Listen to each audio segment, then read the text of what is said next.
S'agissant du vieillissement de la population et du financement des pensions, il y a plusieurs points à relever. Tout d'abord, il y a un constat fiscal qui n'est pas formulé très souvent. Le vieillissement de la population aura pour effet l'augmentation de certaines dépenses, donc un impact budgétaire au niveau dépenses, mais également au niveau revenus. Il faudra bien constater que l'impact fiscal total, la contribution fiscale totale sur une année donnée d'une personne qui a dépassé l'âge de la retraite est considérablement inférieure à la contribution fiscale d'une personne de 30, 40, 50 ans qui est en pleine activité professionnelle et qui a les dépenses qui sont combinées avec cet âge-là et ce mode de vie. Donc, dans la mesure où proportionnellement le nombre des gens qui sont dans la période d'activité professionnelle de leur vie se réduit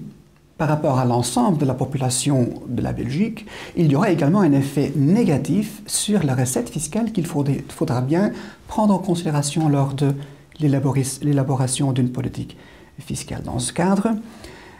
certains porte-paroles ont prétendu qu'il faut développer des idées au niveau de la fiscalité sur le patrimoine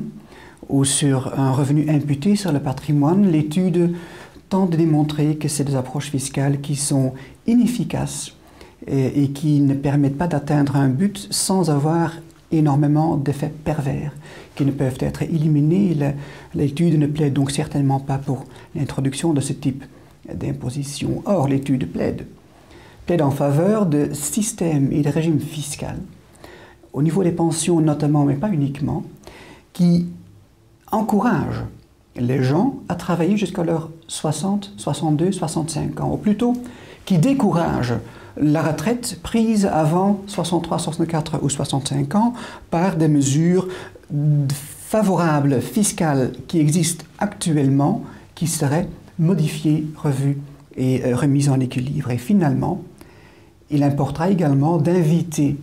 les gens qui prennent la retraite à considérer plus en détail la question de savoir si ils doivent toucher, prendre, récupérer le capital qui découle de leur deuxième ou troisième pilier d'épargne-pension, ou s'ils préfèrent quand même prendre une rente